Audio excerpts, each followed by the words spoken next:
I'm Kathleen Tarr, the founder of the Getting Played Symposium. I have caramel skin. I have multicolored, curly, mid-length hair. I am wearing a blue shirt. Hi, Linda Chuan here, actor, activist, corporate America, disguised working in corporate America. I'm a she, her pronoun, and and yes, I'm just happy to be here. Hi, my name is Nikko Kimzin. I'm an actor, producer, arts educator, and consultant that seeks to uplift the human spirit through creative collaborations. I am a queer Latinx male with tan skin, very arched eyebrows, and a prominent nose with a coiffed black hair. And I am wearing a striped shirt that I got on sale. I'm Margaret Lake. My name may sound like it's a couple hundred years old, but I am not yet. I am white and like pretty white, pretty Danish English white. I have gray hair on the sides and dark hair on top. And if I didn't dye my hair, it would look like I was wearing a Davy Crockett hat. I'm really grateful to be here, and I just want to change the world. So thanks. Much gratitude to the Ohlone, who are the original stewards of the land that I am currently occupying here in the Bay Area. Certainly thank you to all of you. We have Nikko Kimzin from Kimzin Creative, Margaret Lake from MarWin Films, and Linda Chuan, who was a 2015 Getting Played Award, Equity Award recipient, as well as host of the 2017 Getting Played X, as well as interviewed in the original Getting Played documentary from 2009. So welcome all of you to this conversation about authentic representation. Thank you. I'm gonna try to stay on target, but I suspect this group can go off on tangents. We'll see what happens, but we're gonna try to keep it on authentic representation. So let's begin just by getting a definition out there. What are we defining as authentic representation? I'll start. I actually looked it up and trying to get ready for this session, and the two words didn't show up together, but separately.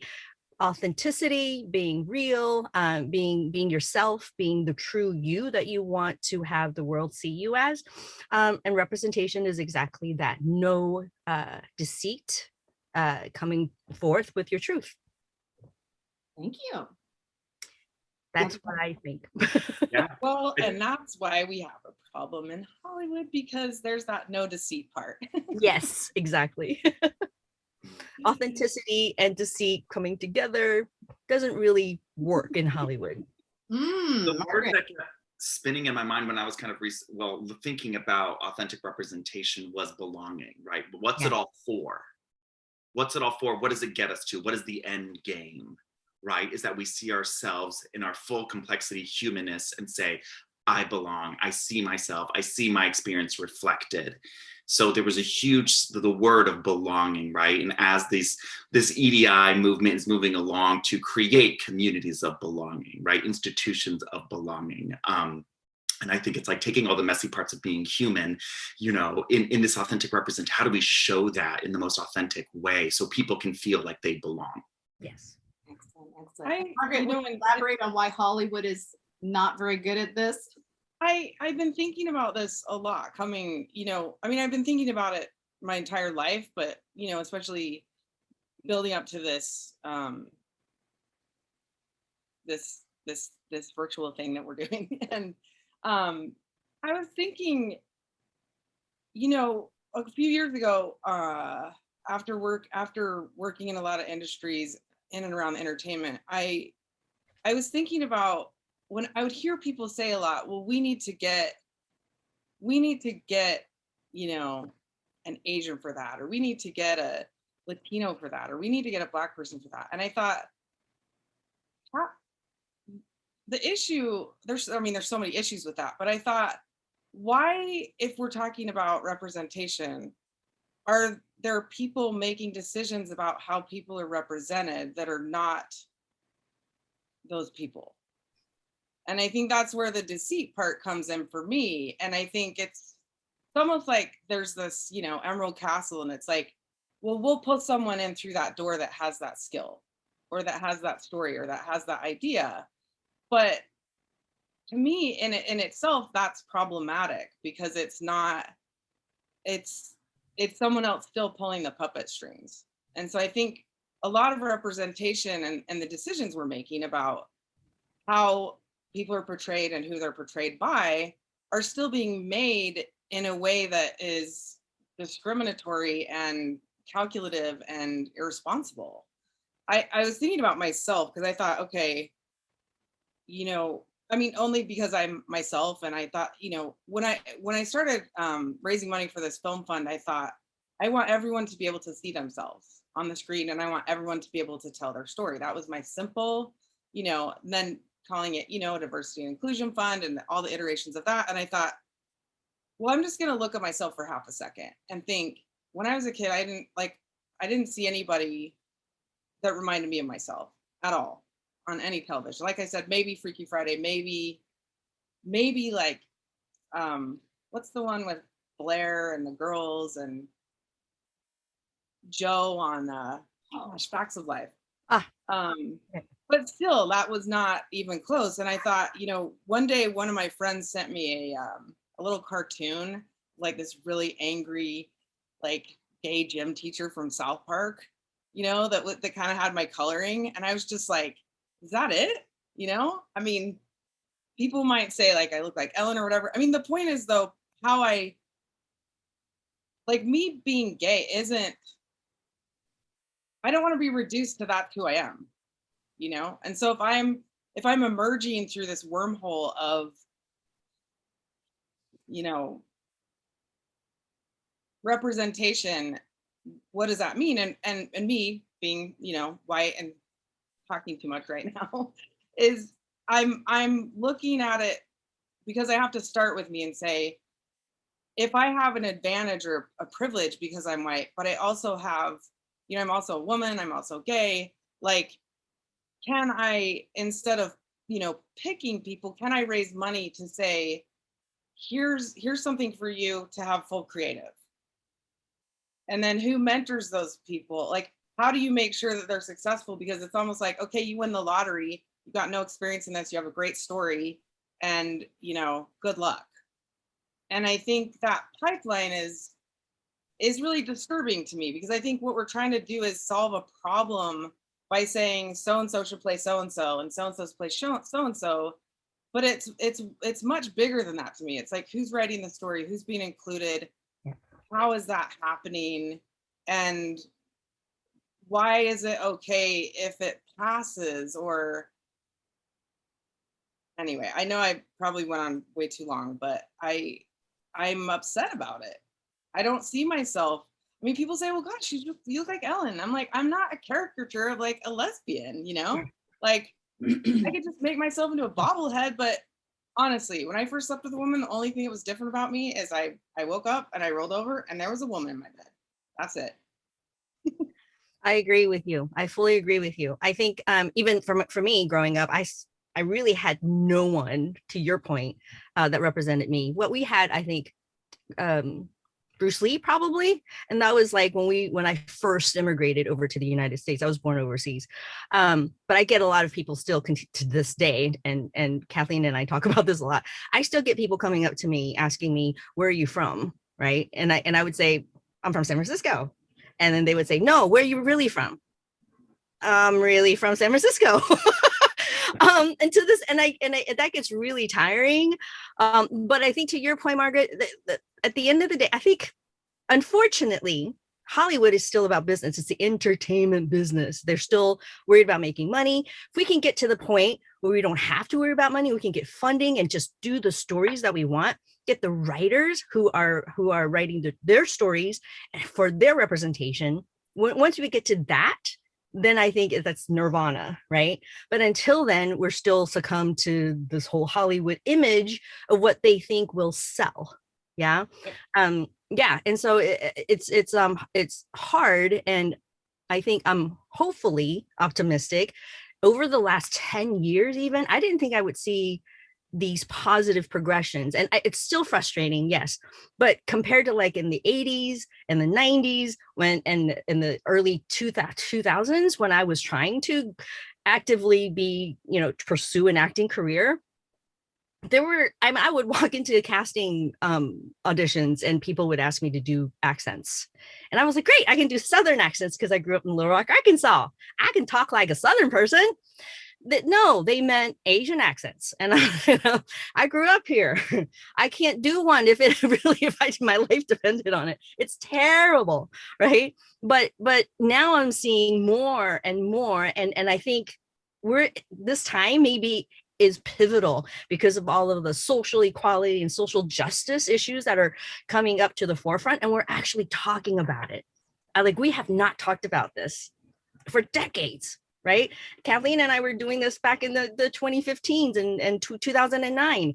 And now that we're kind of talking about it, not being afraid of it, not being afraid to come forth and speak our truths to being authentic selves, I think it's going to start having some impact. I'm really hopeful. And my poor daughter, she's 16 years old. She wants to be a performer. God bless her. And I had to take her, aside, and instead of talking to her about birds and the bees, I had to really sit her down and say, honey, reality of life, great. She's talented. She's much more talented than I ever was. She's singing and performing and she could potentially be a Broadway star. But I'm like, but honey, there's not a lot of roles for people like us. I had to sit her down and tell her the reality, the life realities, and just don't be discouraged if this is your passion, if this is really your passion, but also understand the hard parts, the frustrations, and the obstacles that you're going to have to face. And so, to your point, Margaret, it's a certain reality, but I think we collectively can make the change. And I see it. UK is leading it. I mean, a lot of the UK and Australia, films and TV shows that I'm seeing from England, I'm like, every time I see more and more representation now, oh, there's an Asian person. Oh, there's a gay person. And it's great. And they're not playing your usual roles. So I'm starting to see those changes. Not that it's perfect, but I'm hoping it's coming. I'm really hopeful, hopefully in the next decade, that we can start seeing things change. Linda, if I can hop in here. Absolutely. I feel that so much in my own story where there's moments where you have people walk into an audition room and they say, can you do an accent, right? And there's certain things that spark me when I was, getting the BFA in musical theater, which you're supposed to do because there's this coveted, whatever about a BA, whatever, in institutional, how they brain drain you.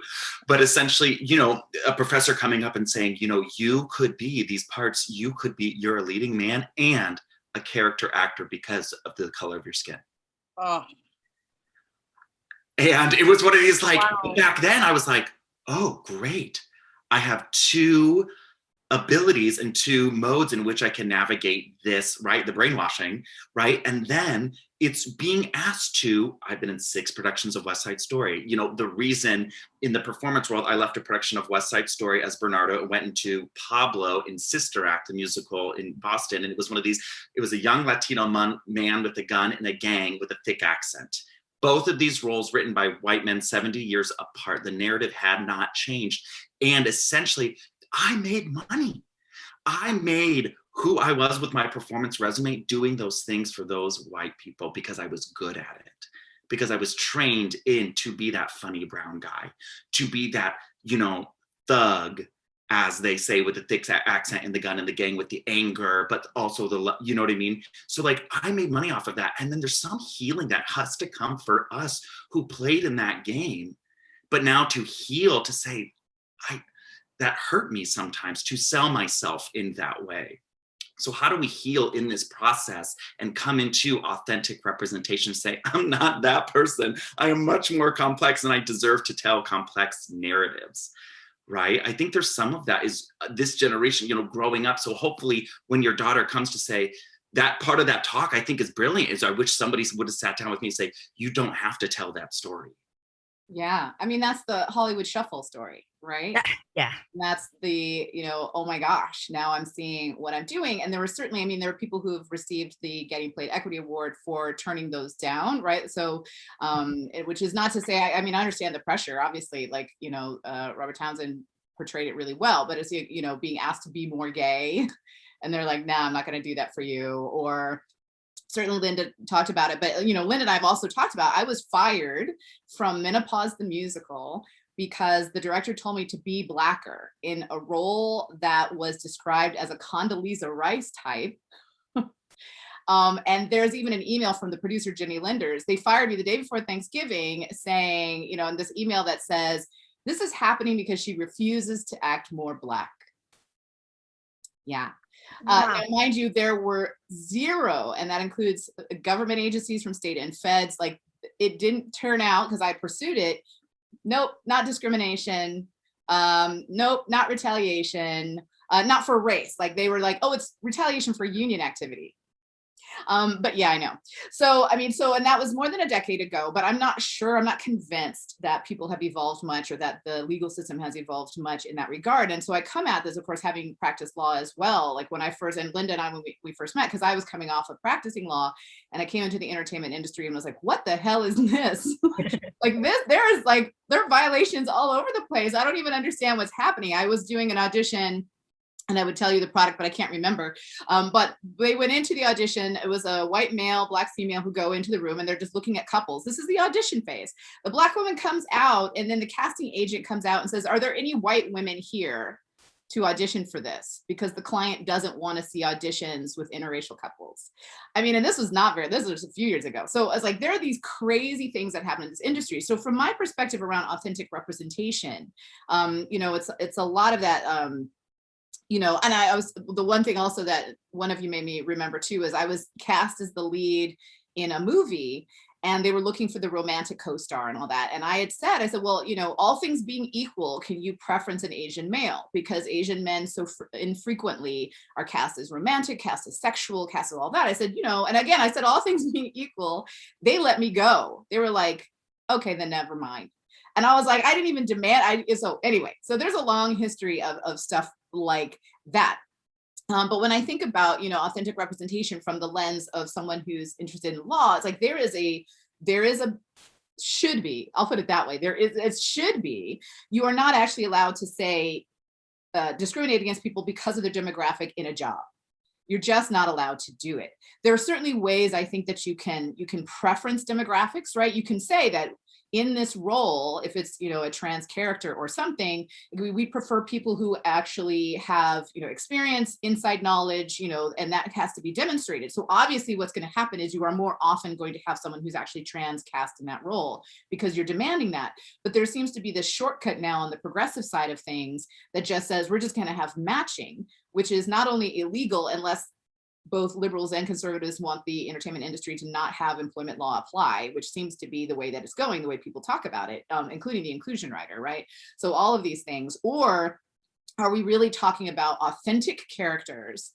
That is what we're really looking for. I mean, because we're obviously talking, Nikko, and you said too, if you have someone who's willing to play this stereotype that this white man made, that doesn't mean that character is authentic, even if you have someone matching the demographic. So where are we talking all of that? And then I'll give the lead because I know Margaret's going to want to jump in when I say make this mention. But Kanye West got dragged, right, when he said slavery was a choice, right? But Heather Cox Richardson, who's a historian, recently said May 23rd, she was talking about Frederick Douglass, but made the implication, that wasn't even an implication, she just kind of said it, that Frederick Douglass, in escaping to freedom, was doing what was right, whereas the other enslaved people who did not escape were supporting the status quo and accepting their conditions.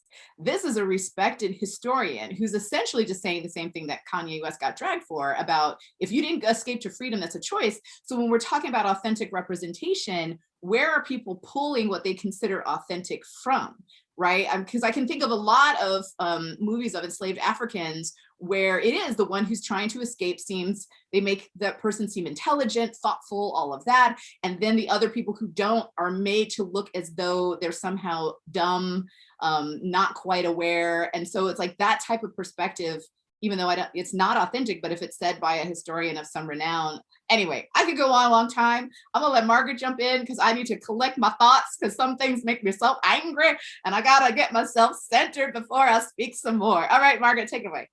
To me, the part that hit me really hard was this, when she said he did something that was ridiculously easy. And she wasn't talking about escaping, she was talking about some paperwork swap.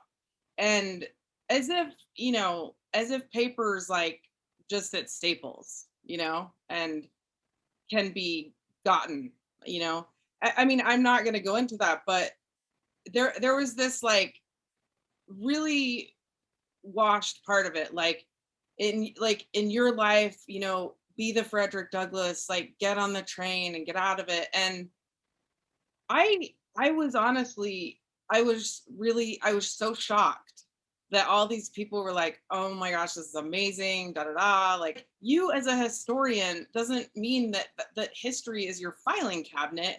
And just because you have a degree, you can pull out something that, like that a white person, I'm sorry, is never gonna fucking understand. I think it's just daft to say that a white person could, it's not helping, because it's basically saying, here is a smart black guy. Like, first of all, maybe that's why this is news, because she's saying like, let me tell you about the smart black guy. Like if we're there, like that's also not okay. So it's like, let's be more like him and let's get on the train.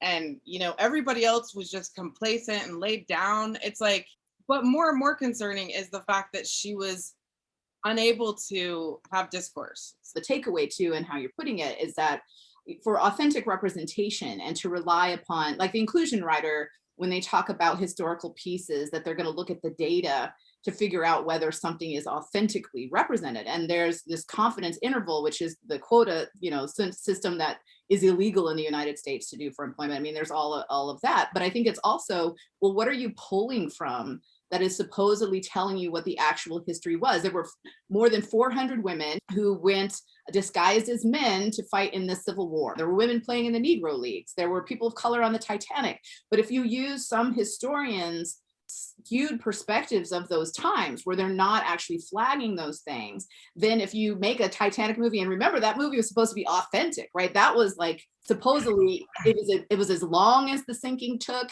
It was supposed to be authentic in all these ways other than the lead story. But it's like, well, I didn't see any people of color on that in that movie. Like, I saw no people of color. There were people of color in Titanic. Or if you do stories of the Negro Leagues, I never see women in stories of the Negro Leagues.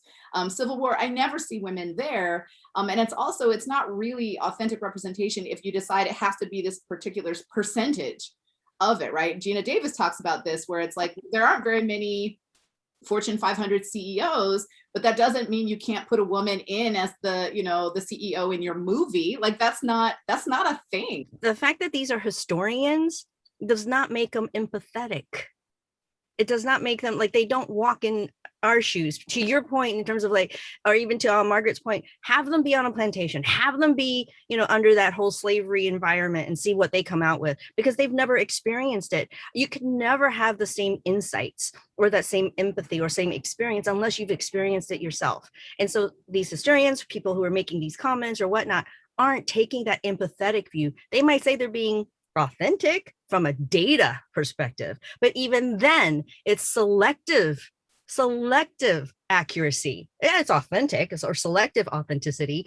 Let's just not represent all of the people of color. I had people ask me like, well, why do you guys call yourself peoples of color? I was like, I didn't call us that. You guys called us that. I was like, I didn't. That was a label you guys, like, the white people gave us. But and to your point, Kathleen, I there's so many corporate America. I'm in corporate America now. Because I didn't want to do I couldn't do my accents to save my life, but I would go into like even auditions for industrials, like for the big names like the Oracles and the IBMs and the big head honchos, and I would get relegated to like a small employee role or whatever because you don't look like a manager.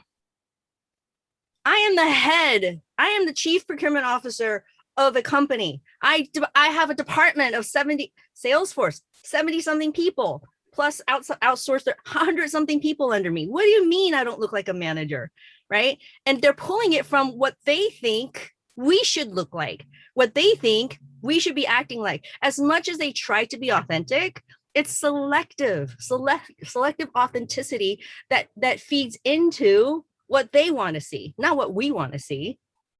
So Linda, you're saying that even in corporate America, they're casting. Yes. There's a casting department with IBM. To a certain extent, yes, the casting, yes, for the industrials, they have, corporate America does a lot of, and I know Kathleen knows this too, in terms of managerial, sexual harassment kind of videos. And I used to get called in a lot for those types of things. And I would get cast as the employee who's good, or the employees who's complaining, like I'm not performing or whatever. But when I try to walk in for like being a manager or a director or head vice president of a department, no, you look more like an employee. What? Oh my God. So I have to tell you, so y'all are making me remember a lot of things that I've tried to repress. But I actually was cast to play this role for a supermarket chain I will not name, a major one, where they were apparently deciding that pharmaceutical techs, not the pharmacists, but the techs in the pharmacy in their store, they would be in charge of cleaning the bathroom. I am not kidding. So that's the real life part of it. So they cast me as the person to clean the bathroom as this pharmaceutical tech. And then the one day, because I had like a 3-day shoot, and there was like one day where the pharmacist came in just to, and of course he was a white male, right? And I'm like, so in real life, most of the pharmaceutical techs are marginalized people. Like they're of marginalized demographics. And so in real life, you're planning to have them clean the bathroom for some reason. Like, what does that have to do with their job? Anybody can contribute to whatever narrative they want, because everybody's just buck wild, and how we value them is a different conversation, right? Whether supported by what institution, what kind of it looks like on the pedestal that we put them on. So my question on that, right, is that there will be multiple narratives coming from multiple directions. Is how do we build a working language and knowledge so people can discern for themselves, as opposed to accept that this one white historian is truth, right? And I guess in the authentic representation, how can we make sure that if that person's on that pedestal, are there other narratives that differ and provide diverse perspectives on the same pedestal, so that we can evaluate ourselves in the world of Wikipedia? I think everybody that is a historian right now, they should all just be fired, because where they are in their careers, let's say they spent 20 years, like what were they educated to believe? And so it's going to be very hard to change someone that's committed their ideology for the last 25 years to a certain place. So I just want to go through TikTok and just say, you're at Harvard, you're at Princeton, like and I know maybe that's not the solution, but I have to say, I mean, I grew up in Utah. Okay. I couldn't be more white, except I'm red. I'm just saying, like, I remember having a dream. So I moved home from France, and I had this dream that my French friend said, "What kind of community did you grow up in?" And I said, "Well, it's kind of Wonder Bread, And they said, "Well, what is this Wonder Bread?" And I said, "Well, I guess you take something good, you grind everything actually authentic about it out, and then you fortify it with what you think is good and blow it up with air." And so I feel like that's what happens. And my point is, though, from the history take, like, I remember being, really passionate about history as a kid, and feeling so lied to as an adult. Like, where are we getting our information? And since it's the post-truth era and the internet's everywhere, I wanted to take it back, if I could, for a second, to the business. Because at the end of the day, that's where everything important goes to die, So that's why I went, like, even though I'm like a published poet and a creative person, and I'd rather just draw for the rest of my life or write, I realized that every time there's a great idea, it's like all these artists are just begging to be able to create, and they're like, if I can get this to get that. I can do something. And I thought, so what if there's like the idea that I have, I'm sure a ton of people have had this idea, but I'm not saying it's mine, is to really ask people, if you really care about the advancement of storytelling and of authenticity, I need you to give me money that you are expecting to lose. Because if I'm going to say to you, look, we want to, we know that our audience is not white male. Like I can use all the metrics, but at the end of the day, if I don't have the marketing money to get in front of people, it doesn't matter. So I think it really is about not knocking on Hollywood's door, getting the money, building our own house, and proving that people actually do want authenticity and all this. I think that when you talk about history and representation, if it's about authentic storytelling, then what's the food chain? It's the writer, it's what the story's about. Have they been through it? It's the casting. Are they typecasting? I mean, but I'm saying a lot of things that I think we're on the same page about. But if there's a chunk of money that says this is going to support people's authentic stories, people's authentic selves, and then it does well, then it gets in the data. And it's not saying that people won't discriminate, but you can then use the data to say, no, actually, this is a very smart business decision. And I'm pretty sure people will get on board quicker if they can see that it's not just a philanthropic, artistic whim. It's actually the best business decision. And I believe that. I think the challenge is that, they talked about Black Panther, for example, that did well in China, did well ever, and it's still considered a one-off, right? So it's like there's been data about what people have wanted to see. I do think there's also a large population of people who actually don't care about authentic stories, right? They want something that's exciting. They want to see that actor they have a crush on. There is a large swath of the population that actually is just going to put money into these big tentpole films that don't actually represent people well, maintain the white hero, do all of those things. And so I think at the same time, because I think that's a really great idea. Like I always love the idea, from the funding part of things where the authentic stories get funded. I don't think it derails, though, the big machine that Hollywood is and how it has sold, white supremacy around the world, how it has created a market for what it sells. And I think that in part is why I'm so frustrated that employment law has not been utilized enough, why it's actually been poo-pooed by even people who call themselves progressive, because I do think that is where a lot of the solution happens, because that is where you can tell these big studios, actually, you've been discriminating against who you're hiring, right? That you haven't auditioned these people of this particular race or, sexual orientation or, whatever, and or disability, like you haven't been auditioning them, you have violated employment law because it's not germane to this character. Therefore, there's no reason to exclude. And I do think that is actually a big part and a big part of the arm and the leverage that needs to happen to actually change the industry. But it's not something that's been embraced. Instead, it's, and so it's been a little bit frustrating for me from the legal side of things to be looking at this machine keep going, even though, for the Getting Played Symposium, Clifford Alexander Jr. was awarded because in 1969 with the EOC, he was like, Hollywood is discriminatory. That was 1969, the almost mid 1900s. And it's like, here we are. And we totally got rid of his work. We poo-pooed it. We decided we don't want the law to attach to Hollywood. And so now we have this industry, and I want to talk a little bit too about where even our conversation, where people now are even saying there's so much on the side of what is authentic that supposedly you're not even allowed to talk about representation and what it matters if you are not that demographic, right? So there was a little bit of pushback even about ACT, American Conservatory Theater, is for Pride Month pulling out this 2011 production of Tales of the City, except that the production has a cisgendered person playing trans. There are apparently trans jokes in it and all this types of things. So there's been pushback about, what this means in this era.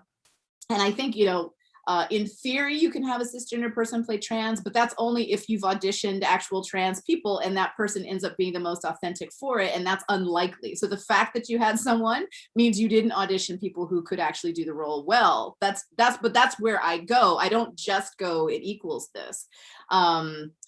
So there's a lot in there that that I'm unpacking. Again, this topic makes me so upset because I feel like I'm sort of on the outside banging on a wall saying, hi, this is illegal stuff. We're supposed to, as a nation, not want demographics to stand for these other things because they don't, right? Race is a social imposition, for example. So it's like the idea that this means only you can do this it's not an equation like that. There's discrimination in casting that needs to be looked at, but at the same time, I am totally inspired by, the Steven Spielberg Oscar Schindler, right? Like that brings me to tears. I'm not a white male. I'm not German. I'm not any of that. That speaks to me so much in that movie that I will sob in some of those scenes about how he feels like he should do more for people, right? So it's like, there isn't this, I don't see myself just because you don't match me. And thinking about some of the roles like Gemma Chen, who played in Mary Queen of Scots. Sorry, I have to look at my notes to remember all of the wonderful people. She was cast as the Queen Elizabeth I advisor, Bess of Hardwick. Like, why can't Gemma Chan play that role? I mean, absolutely. Or Jodie Turner-Smith is coming in as Anne Boleyn. Natalie Dormer played Anne Boleyn in Tudors. Anne Boleyn had really dark, like black eyes. That was one of the most notable things about her. The Natalie Dormer version has blue eyes. So it's like, well, that's not authentic either. So it doesn't mean that Jodie Turner-Smith is now even less authentic. She actually has dark eyes. Or Anna Devere Smith, who plays multiple characters, right? Like I guess there's this part of where people are advocating for authentic representation where I feel it jumps that aspect of it and it becomes just a matching equation, like the way most people talk about it. How do we hold, Hollywood, how do we hold these big studios accountable? And I think so far there's been this creative artistry loophole where, we've always talked about how the entertainment industry has been the only industry that's been allowed illegal racism and being able to conduct casting in the way that they do because of this creative loophole. And so it's the challenge, to your point, Kathleen, about like the law hasn't really changed. It kind of has, but it hasn't been applied to Hollywood, right? We haven't been able to hold the big, machines accountable. But I love what Margaret is saying about maybe coming up with this fund. I don't know if we can do a .org thing and really go to task with like a huge companies with Mark Benioff at Salesforce or Tesla with Elon Musk and say, hey, if you guys are truly serious about DE&I, and DE&I is all over the place now. That's diversity, equality, and inclusion. Nikko talked about belonging earlier. If you're really serious about that, give us some money. Give us some money, and you know what? Better yet, it's also tax deductible. Yeah, if it's a .org thing, you guys are head honchos, tax deductible, give us the money so that you don't have to worry about making money. To Margaret's point, you're going to lose it, but it's okay. It's a tax deduction. There have been organizations for a very long time that have funded films that are diverse, that are authentic. The problem is getting those films to make a lot of money. And so part of my interest as well is to change how people are. We have, voter suppression laws, we have anti-abortion laws, we have always anti-immigrant laws, we have a bunch of oppression. We're a white supremacist nation in a lot of ways. There's a lot of apartness in how even our criminal systems work, our justice system as a whole. There's this apartheid aspect to how we are in the United States. Those are the things that I want entertainment industry to shift, because those are the values that I have, but it's also, that is the power that entertainment media has. Like, that's why we're talking about it so much, because this is how most people are shaped. This is how they decide who the other is. This is how they decide who belongs with me. Like, this is how most people make those decisions. It's not from a lecture, like it's not from an intellectual pursuit. It's from actually seeing on the screen, where you're sort of just accepting what you see. And I think that's why it matters so much. So while we can fund all of these great projects, whether it's theater or film or opera or whatever, we can fund these great, authentic, diverse projects. But if the main tentpole films remain these bearers of white supremacy and of homophobia and of transphobia and ableism and all these others, if that still remains there, it's not going to shape the nation or the world in the way that the whole reason that I'm even bothering with this. I just want to respond to this as I mean, I think we all agree, as I'm going to quote George Bush, that it's the deciders that are the problem. So I absolutely agree with you, Kathleen. And I know a lot of people tell me I'm totally up in the night about this. And I know that partly I am. And what happens, it's like all this creative stuff happens, and then it gets to a table where the business gets done, and then it's like, and then it's gone. And I think the reason a tentpole film is a tentpole film is often because it's a $100 million film. Like some machine behind this is coming up with that $100 million, right? So it's also, you can have a million independent films, but that studio, the distribution of how it gets out there and who it gets to is perpetuating the issue. Because at the end of the day, if this is our consciousness currency and you're tired, you come home from, a 12-hour day and Netflix shows you this big tentpole film, you're just gonna click it because you're tired. I mean, I'm talking about the kind of money in this fund that's competitive to this, because these deciders need to be fired. And it is about changing people, Kathleen. It's about saying, do not pay to watch that. And how do we do that? How do we, I mean, I don't know how to do that. And but I think you're right. But what I'm seeing is like you said, that tokenism, like, oh, if we just get a percentage of this in our film, I mean, what, and look, I need to ask you a question about the legal part, because if everyone can just say it's the creative, this is what I want in the creative, like, how do you fight that? Like, how do you say, well, can we just have casting directors open this to everyone if it's futile and they're just going to make the same decisions? I mean, yeah, I mean, and I have a lot of your article. I will get more into this if people want to read more about it. So Bias in the Business of Show. And so people can read more about my perspective, which is not only mine, I'm sure at this point. I mean, obviously it's for any job that they can't say we're only going to hire someone who's under 40, who's white, who's male, who's cis, who's able. Like, you can't do that in employment law in the United States. Like, under employment law, you cannot do that. It's discriminatory, it's problematic, and the courts have already decided that's incredibly harmful, so we can't do that. The entertainment industry gets away with it, and that is where the problem is. It's that people think, the big hurdle is that judges included, right, think that the entertainment industry is fantasy. For them, it's a fantasy that they see on screen, or it's a fantasy that they see on stage, or that music they're listening to. They don't even thinking of them as real people, right? They're not thinking of all of us in the entertainment industry as workers. Like, we're just people who are working, but instead it's like, you actually are this character or something. Like, that's why we have this crazy celebrity way of thinking about people, where we'll actually, like, you're a celebrity for acting, but sure, you can speak at the national convention for one of the major parties, like political parties. Sure, that makes total sense. And that's why we have all these celebrities running for office, where it's like, you've got no skills at all, but okay, we all believe because you played a president in one of your movies, therefore we think that you're good. Or they've even had people who've like played doctors, and fans have been like, can you tell me about my broken arm, right? It's like, there is this weird thing that happens in people's minds with celebrity. And I can, from my own personal work experience, right? The work I thought contributed the most to the betterment of society, of the many hats that I have worn, has certainly been a civil and human rights attorney, no doubt. The lowest paid of every occupation I've had. The one that paid the most, actor, right? It's like, because I even remember when I first started acting, I sang jingles for Mattel and some other sorts of things. Like, one commercial paid me more in a year than I'd ever earned in a year as a civil and human rights attorney, right? And like there's a problem in our society, in our form of capitalism, where people who actually better society are not the ones most compensated. This is why we have billionaires who aren't good people. This is why we have a lot of people with power who aren't really good people, but it's also why we have people with no skills that we elevate into these positions of United Nations ambassadors and things like that, and they've got nothing in their resume or CV to suggest they'd be good at that. It's why Alyssa Milano can get Me Too followed where Tarana Burke could not.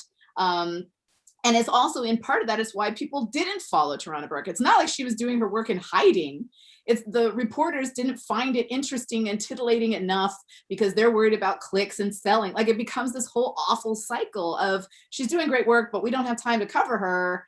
So we're going to wait until Alyssa Milano says it, 6-7 years later, and then we're actually going to cover it because now a celebrity has said it. Like we have some real problems in the culture. And I think that is where it breaks down when we need attorneys, we need judges to actually enforce these laws, but because they're also consumers. So they also think, well, of course, you have to have someone white playing Abraham Lincoln, or you have to have someone white playing Johnny Cash's first wife. And hi, hello, guess what? She actually is descended from a Black person. So it's like, there's this whole thing that happens where we have to match and or it doesn't make sense. It's like, no, of course that's not.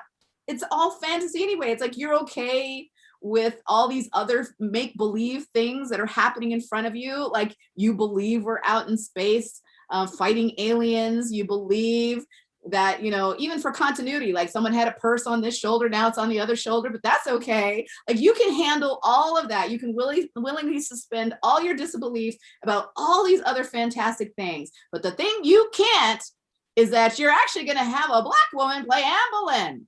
Right? Like that's the thing that's throwing you off, not the rest of it. It's that part.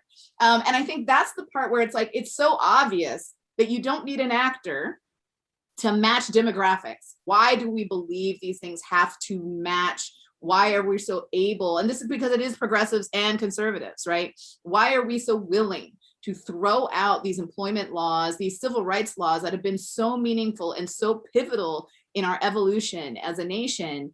Why are we just sort of like, screw those things? Because I just can't stand Rue being in the Hunger Games as this little Black girl, even though she's described as brown in the book, right? Like, why isn't she a little blonde girl? I just can't feel any sympathy for her. I mean, I think these things are really, really challenged. Yes. But don't you think with you also, Kathleen, you also mentioned Hamilton, right? With whole Lin-Manuel Miranda, with people. And creative people, author people, like people like him, who can then throw a show together like Hamilton, and nobody said anything about having it be a specific demographic. And the fact that George Washington was Black, that was awesome. Like going to the show, I saw, and I couldn't. The last thing on my mind was George Washington should have been white.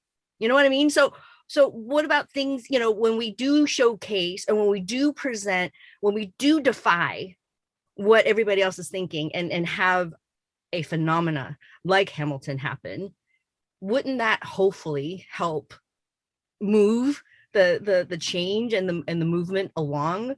And I totally agree with you, but I'm seeing like things that are changing and slowly, yes, but the more we put things like Hamilton and shows out there and products out there like that, couldn't we then help make that change and progress faster? I mean, just talking about Hamilton quickly, I think because it was sort of, here we go back to marketing, packaged that way, that people were like, it's almost like they had their pre-show with their therapist about it, that, okay, we're just going to tell you now so you don't have to face those feelings when you're sitting there paying a lot of money on Broadway. Can I hop in here, Margaret? Yes. So there's something incredible about the Hamilton conversation, right? In the marketing, it was originally called the Hamilton mixtape, and they removed mixtape because they thought it was too urban so that it would sell. And then if you look at the show poster is the star, him, right, in silhouette. It is not a show poster. It does not show you Black and brown people.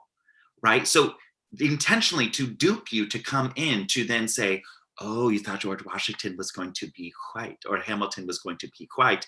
Here's this magic trick we did. Ha, ha, ha, how tricky. When it's seriously just acknowledging to say, oh, we took your bias and we flipped it on its head, right? So it's still not acknowledging that. But back to what you were saying, Linda, which I think is so brilliant, is where do we invest our energy now?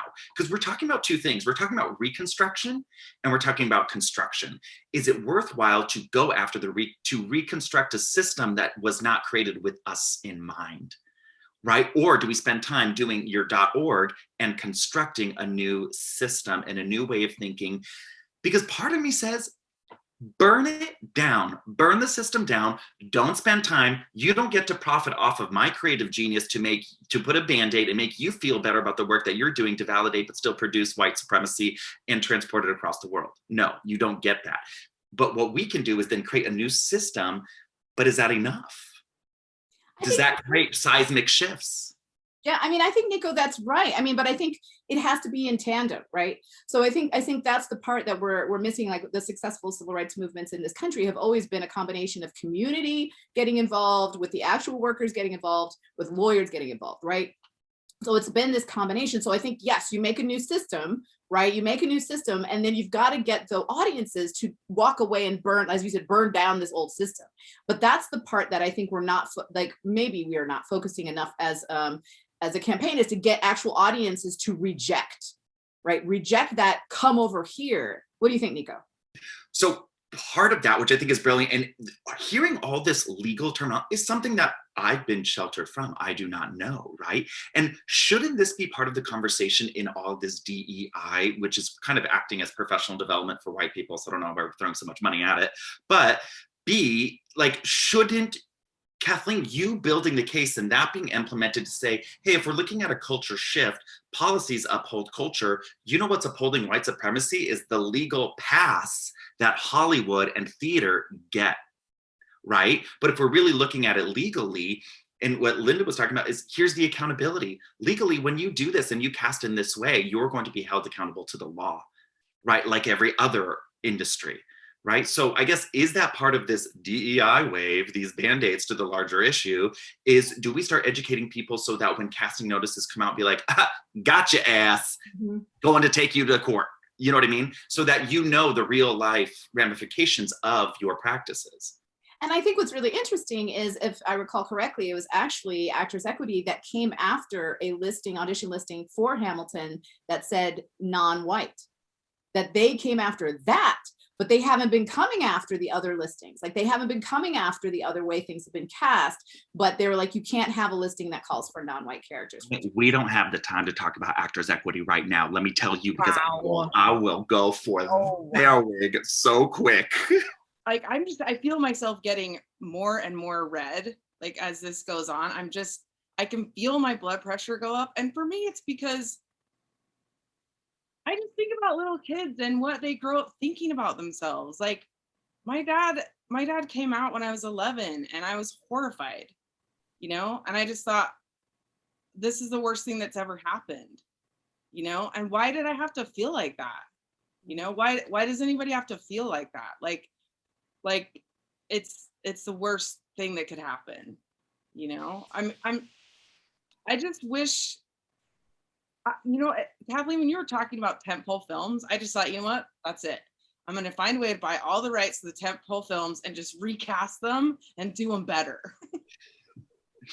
Or put them in a drawer, which they do so often too, right? They buy a good film and then they just stick the script in a drawer so that it can't be produced, right? That's also the thing. No, honestly, I'm gonna hack into Jeff Bezos' bank. I'm sick of it. I was gonna say, how much would that take? All of it. It would take all the money. GoFundMe page. It would take all the money. But let's go back to educating people really quickly, because I know before I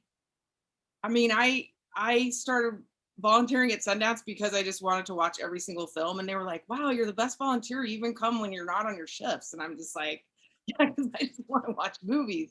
But it never occurred to me until much later in my life, like, who's a director? Are they a person of color? Are they female? Like, I mean, you never saw on television when the first screen comes up a woman's name as like the executive producer. Like, I, I think people that are just in their life that aren't a part of the business aren't thinking, wow, I'm going to binge that show because, you know, somebody got a chance. And I think that's the conversation. It's like we're all having this conversation inside this industry balloon.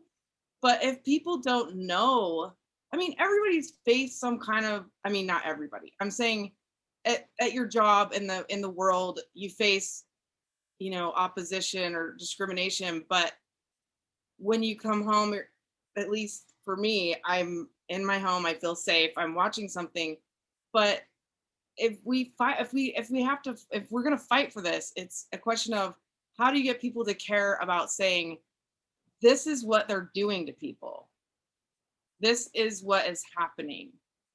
And I'm not sure how to make people care about that, but I just need all the money in the world. So, I mean, I know my idea is just this, like, I'm this white person that's going to tell y'all how to fix it, which is totally also not okay. I mean, I'm just playing my role here. Okay. Is this concept of education, who starts this seismic shift, right? And if what you said, Kathleen, about your value, the most value you've ever added, right, was probably the lowest paying job that you had.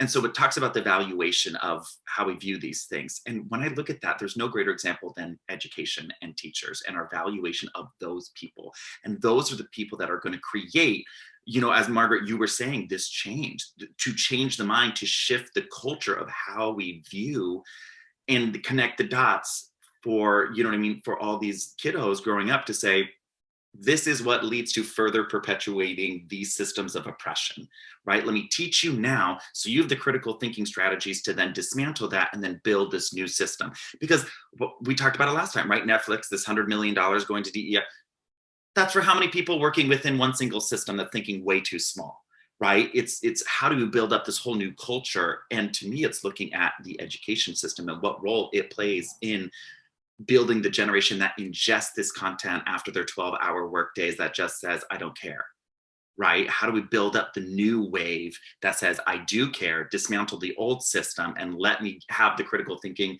artistic, creative skills to build a new system, right? Or else we're just going to continue having this conversation. Mm-hmm. I think people like Heather Cox Richardson need to employ some very young TikTokers to educate her about what is happening now. Because, I mean, it's not her fault that she got educated in a completely archaic system, but it is up to her to stay current. Just because she's a historian doesn't mean she needs to be historic herself, like a relic, you know? Agree. Agree. No, not at all. Agree. And Nikko, you said it much better than I did earlier. So in terms of that education and do the construction and not reconstructing, I know Kathleen said you have to kind of do both at the same time. Corporate America, again, I'm bringing that to the sort of the forefront of our acting and performing entertainment industry, where something I learned at Yahoo in terms of they were developing managers. And it was like, you know, how you go through an annual review and then your boss says you did great, 100%, whatever. And then here's this little thing that you didn't do well on, and let's change that. And you focus all of your effort trying to change that one little thing versus here's what you did well on, and let's really exploit that, right? That's what I was trying to communicate in terms of the old institutions, they're there. And to Margaret's point, the historians, that's how they were brought up. That's how they were taught to think. That's how they're not going to be empathetic, no matter how much you try, because that's not their experience. But boy, can we really impact the next generations, the new people coming up, and really change that narrative for our future. And maybe the newer generations, the us, we come in, and the younger generations come in, and the thoughts and the equality thinking, it's there. Because we're so used to taking the crumbs. Yeah. That next generation says, I want the whole cake, which I love. And that adds a different perspective. I'm like, oh yeah, I've been trained to think that crumbs are okay. this is where I get excited, even though I know I should not be. Because if you want, like, for me, it's about the business. So when you were talking about policies upholding, you know, structures and policies upholding the way that we do things, if you break down the way that a project is paid for, is compensated for, you know, it is so complex that everyone's just like, just give me my point, some accountant tell me later. Like, no one's really like, I mean, maybe they are, but I don't believe anyone has ever really pushed to change how all of that happens. And I think it's because, again, you have this distribution part that's like, wait, we are the gatekeepers because we are the ones that know how to get it to the people.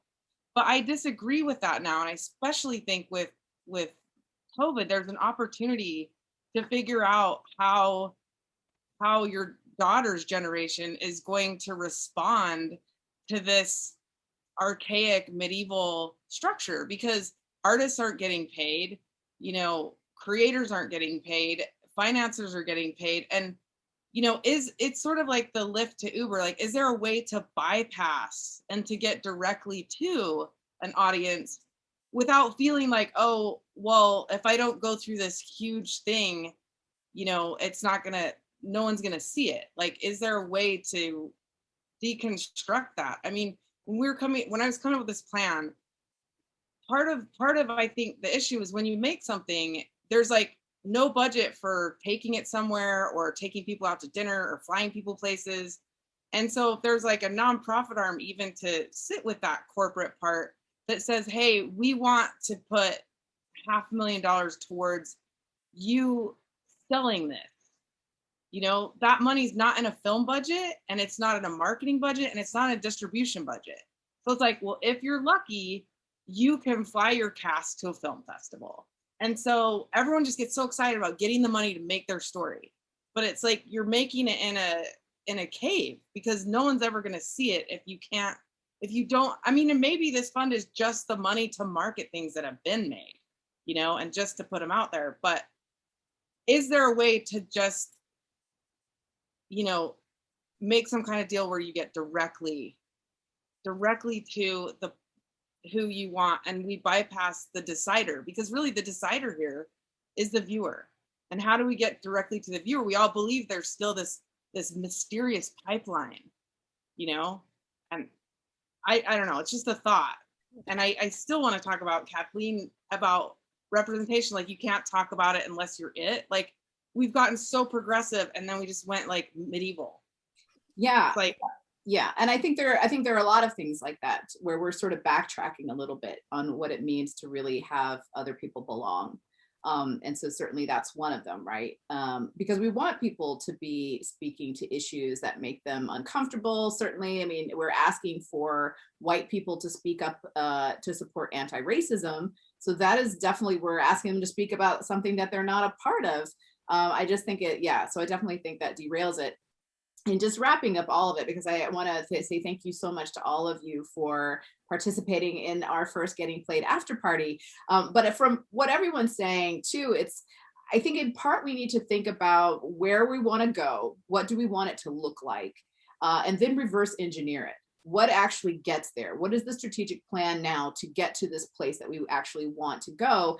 And then to let people, you know, pick which part they want to work on, right? So it's like, even if it's sort of, you know, you want to focus on the next generation, or you want to focus on audiences, or you want to focus on distribution, or all these types of things.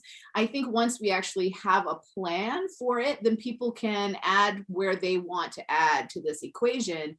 But the problem is that there's a lot of derailing going on of people who are actually on your side, right? There are a lot of people who want this beautiful ending, but there's a lot of derailing about the ways that people want to get there. The law is one of them, right? Because this idea that we don't want the law to apply to any of this is a problem. If we're looking at, we actually don't want people's demographics to be the reason they get or don't get a job, right? If that's actually part of the goal, then you can't really derail the law. But I don't think we're actually planning this. I don't think we're coming together and really thinking about how we get there.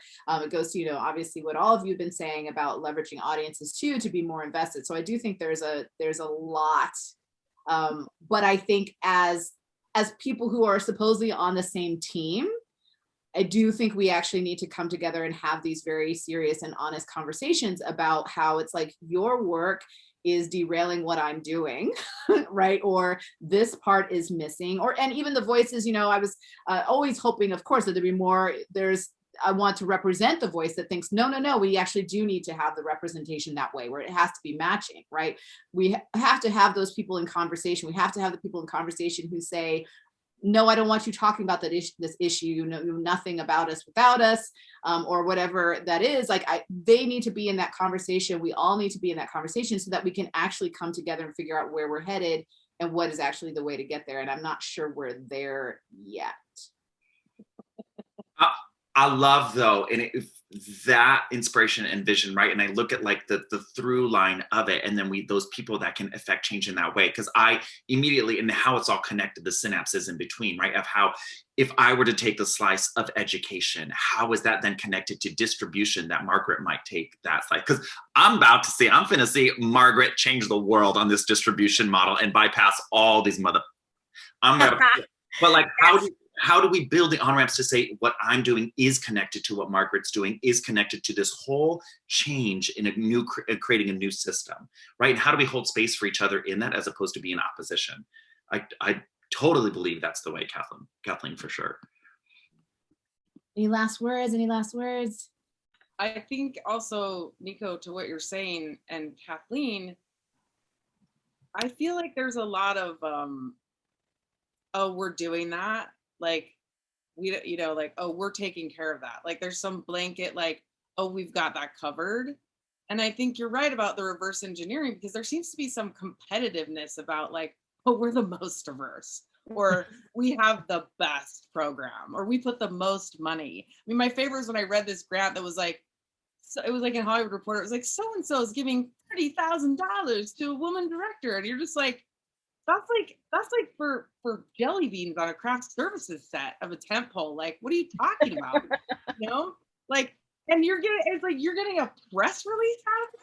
Anyway, I digress. But the point is, Kathleen, like you said, like, we have all these tiny little factions moving this thing forward. And I love what you said, Nikko and Linda, about what does the younger generation want? How do we put all that together? And also, how do we work together? Because like you said, I feel like all of us are like, oh, the man, this little piece is all we get. And, and Linda's daughter's like, where are we? Like, we have to think really, really big and say, there is enough room for everybody. Not like, okay, we've got, 2 spots for you and 2 spots for you, and that's it.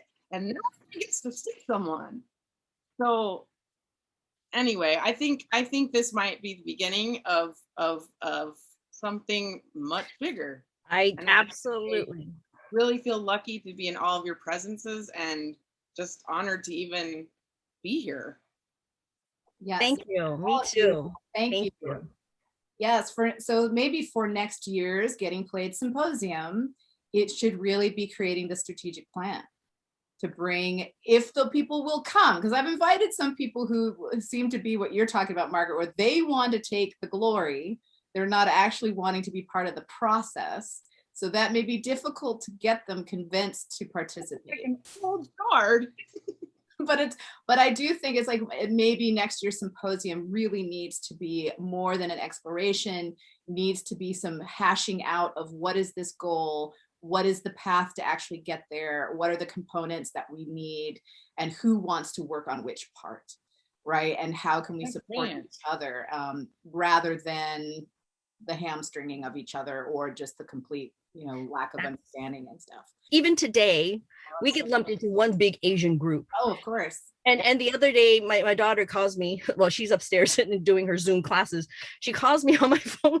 She was like, Mom, what kind of Asians are we? I'm like, what are you talking about? What? Yeah. So in class, in her history class, Miss Margaret, they're in her history class, they were talking about East Asians who are then, I learned this from her. In my 4 decades, I didn't know this. East Asians are the Chinese, Koreans, Japanese, and Filipinos not even part of that. Okay. So, and then Southeast Asians then the Vietnamese, Cambodians, Philippines, and then there's this whole mid Asia, which is India, Pakistan. I didn't even know Pakistan was part of Asia. Like I'm like floored. And then there's North Asia, which were the Russians, where the Russians were. I'm just learning this from my daughter's classes. For her to even go, Mom, I don't know. My teacher asked me where region are we from? I was like, she was like, are we East Asian? I was like, I have no idea. I had to look it up. I had to Google it. You're from the United States, though. This question is idiotic because you're from the U.S. She better have asked Scott O'Reilly what part of Ireland he was from, okay? Yeah, there you go. I grew up with the whole "what are you?" right? There you go. Yeah. There you go. That as much anymore. People just decide what I am. So I'm everything for everybody, depending on what language I'm speaking and where I am. So it's like, but it used to be, what are you? What are you? And I was like, American? And I knew what they wanted me to say, but I was like, screw your face. I am not going to answer the question the way you want me to answer it because it's an ignorant question.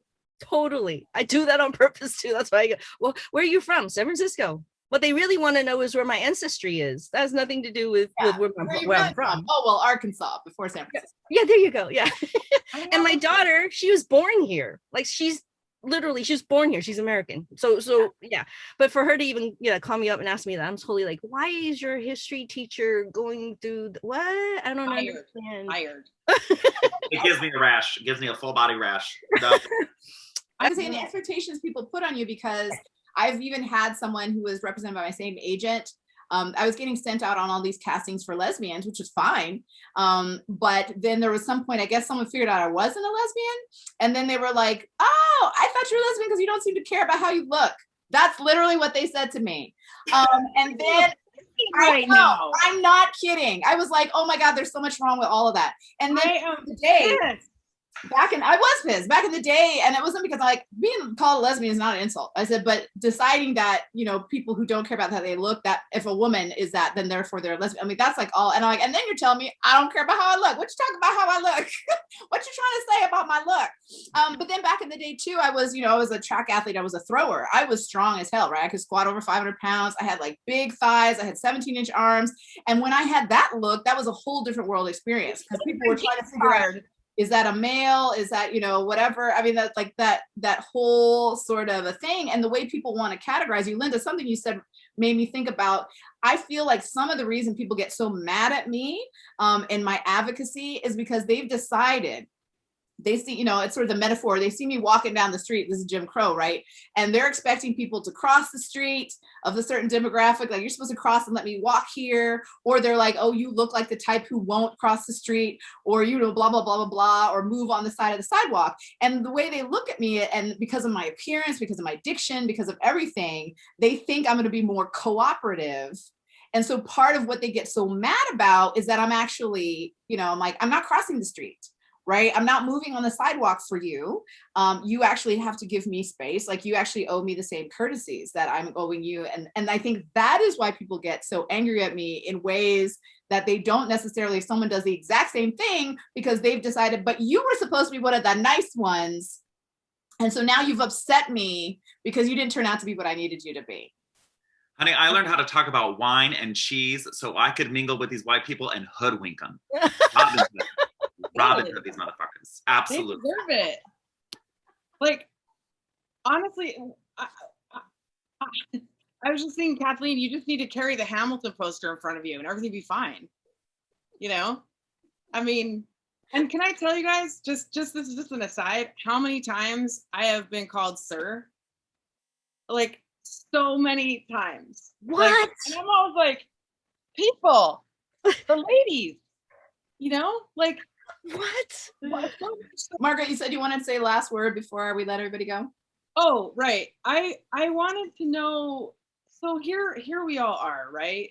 After having had these experiences, I just want to ask each of you, what really helped you to be able to be authentic publicly, to maintain your voice? Like, if you were talking to somebody that was just like you, that was younger, and knew that they were maybe going to go through all this stuff or wanted to be where you are now, like, how did each of you get comfortable in your own skin, and like how, like what would you say to someone on the path? I mean, I know it's different now. Like when I watch television, I see like, you know, teenagers, girls in junior high making out. That was not how it was. So I know it's a little bit different, but I just want to know personally, like, when was it that you were like, I'm okay?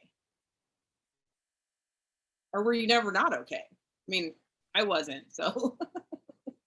To me, I grew up in this anomaly where it was kind of like the high school movies that you see that sell the lie, but I lived that lie in a way that it was I had the best group of friends, right? In high school, you know, and then, you know, growing up through high school, it was a super diverse group of friends, but I have always had a community that grew alongside me. And when, you know what I mean? And so to me, I always felt like there was a community that I had that I knew I could always be my authentic self, right? And as you start to grow into more of what that definition means, you know, either with your sexuality as you get older, or, you know what I mean, with your cultural identity, like I had a flexible enough ecosystem of friends around me that held space for that, and vice versa, right? To say like, oh, identifying as straight no longer suits me because I've experienced this and I've learned this about myself, because now I'm going through puberty and now I'm like, well, movies don't work for me no more,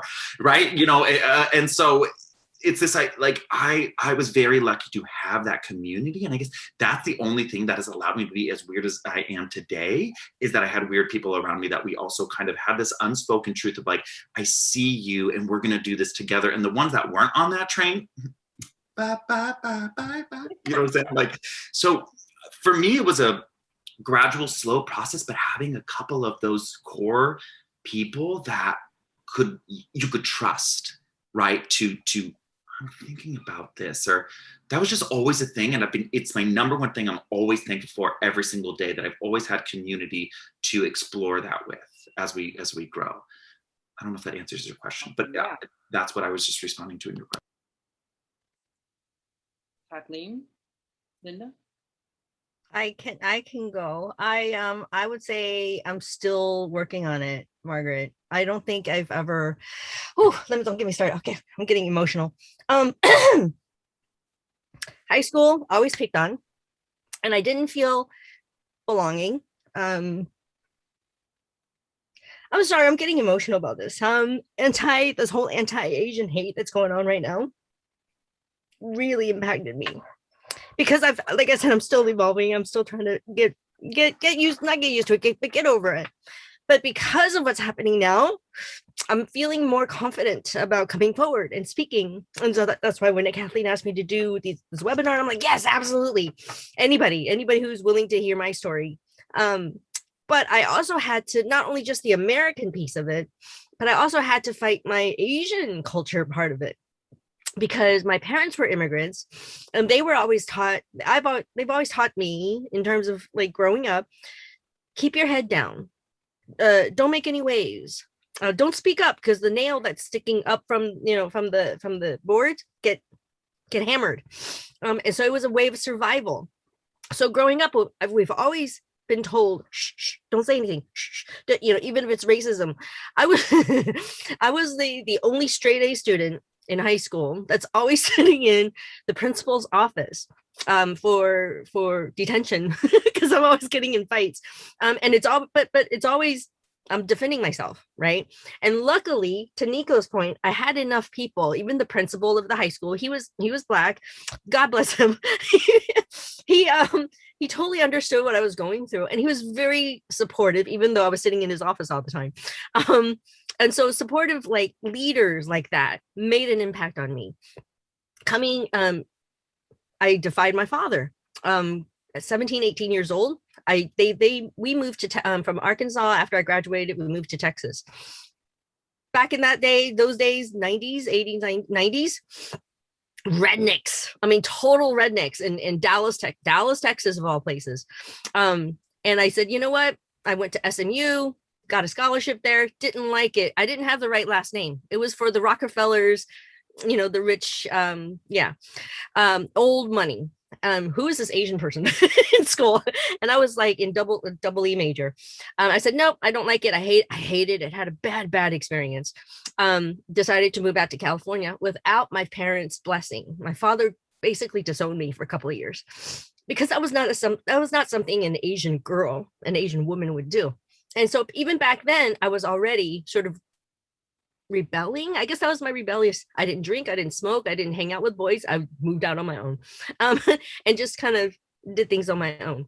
Luckily, everything I've tried in my life, I've been able to accomplish and step over or overachieve some of the obstacles that I've faced. But then even more recently, I've shared, I don't know, I think I shared this with Kathleen, even at a company like Salesforce, where they talk about, the founder talks about and touts about how inclusive and equal and that they are. I was faced with a boss who was very racist against minorities. I thought I was doing the right thing, and I took it to the HR department, and I said, she's an executive, a very high level. I'm not looking, and I said to them, I'm not, Kathleen, you love this. I'm not looking to sue the company. I just want you all to know that she poses a risk to the company because she's saying racist things to Indians, to blacks, to black workers, to Asians, name it. And instead of being rewarded, I thought, I got my hand slapped. I became, instead of the victim, I was the perpetrator.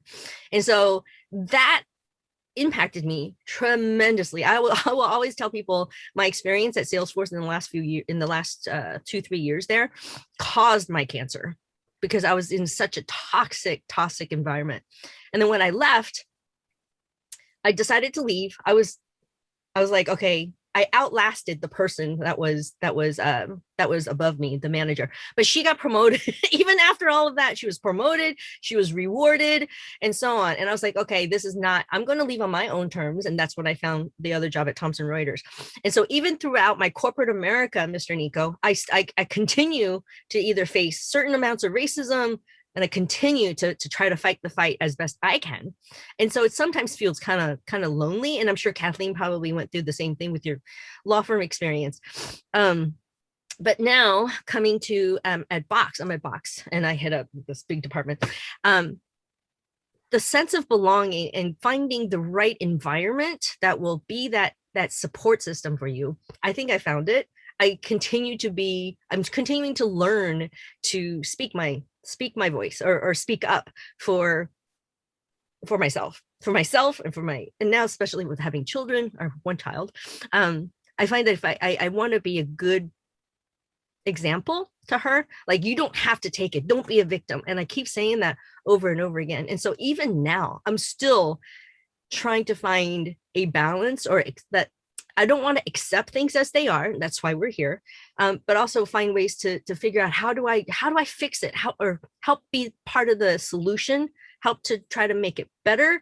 To your point, Margaret, help change the world. And I'm still working on it. So sorry. No, I just want to say thank you for speaking and for using your voice. Yeah, thank you so much. And yes, I remember those stories, Linda. They were horrifying when they were happening. And yeah, I was, watching my friend Linda go through so much trauma. It was very upsetting for me as well. For myself, I would say that, me speaking up is partially from just oblivion because, as a kid, and I do think I'm not sure that I'm always so aware of social graces and norms. And so I haven't always been attuned to the idea that I'm not supposed to speak the truth about things. And I've not been wired necessarily that way. And I've always really liked logical thinking more than emotional reaction. Like, it's just, maybe that's partially because as a kid, I knew my father loved Spock. So I tried to become Spock. But it's just, I'm not aware always that I'm not supposed to do these things. I also think that, like, things aren't going to change unless I do A, B, C, and D. So I have to do them because otherwise I'm supporting the status quo, right? Like if I don't do anything, then the norm is what just keeps going. And so I have to do these things. And I also think like you know, Margaret, you said it, like, what would I say to a young person? I'm like, I have an enormous amount of scar tissue at this point. I mean, things are still really painful, but now I am scarred up, and that's not a good thing. I am horribly scarred from my life experience, but that is part of the reason why now when someone slashes me, I'm like, you just hit some scar tissue. So sorry, you're going to have to cut deeper to get to the blood. Cause like I'm already, you know, I had, you know, you were asking about my experience with, in the, you know, doing human and civil rights work. I was working for what is now Bay Area Legal Aid, but at the time it was the San Francisco Neighborhood Legal Assistance Foundation. I had moved to that office because of sexual harassment at my previous employer. And at the holiday party one year, the managing attorney pushed me down on a couch and demanded a sexual massage and kept pushing me down. I kept trying to get up and I'm like, stop. And like, there's an intern on the other side of the couch screaming about it. And I finally had to like punch him in the middle of his chest to get him to stop. And it was like, we are civil rights attorneys and you're pushing me down on a couch demanding a sexual massage. Are you kidding? And like you, Linda, like it made this really toxic part of me, right? Like, you know, it made me certainly have sleep problems. It made like all these other like physical challenges. And certainly all of that scar tissue isn't to say that it hurts, because people know scar tissue hurts. But like you're saying, it leads to, you know, poor sleep. It leads to nightmares. It leads to all these other types of things. And obviously there's a long list of experiences that I've had. I don't think it has changed for my environment. But again, at the end of the day, for me, it's like the world that I want to see is a certain way.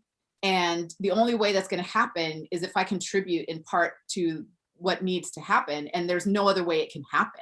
So I can't just sit back and wait for other people to do it. I can't just sit back and hope and pray. Like I can't just sit back. And so I feel in a position that I don't have a choice. And, you know, and unfortunately people think, I guess because of all the scar tissue, like I actually had somebody say to me like, well, you don't need anybody because, you know, we're all out here being emotional and stuff, but you don't need anybody. Like we need people. And so I do tend to feel like I don't have a community of belonging, like where people really are like embracing me. I do, you know, I have some, which is wonderful, but I do feel like, yes, Margaret, you are definitely one. But like, you know, there is this, I think it's that expectation, like I said, this stereotyping upon how I am, that therefore things aren't hurting me, things aren't causing injury. And I think for a lot of people, it's like when you speak up, people do tend to think, well, this isn't hurting you so much. And it's like, it doesn't, those two things don't, you can't separate them. The people who are speaking up because that's what they really want to do. It doesn't mean they're not in extreme pain while they're presenting things. But again, it's just, I feel like I don't have a choice. This is what I have to do.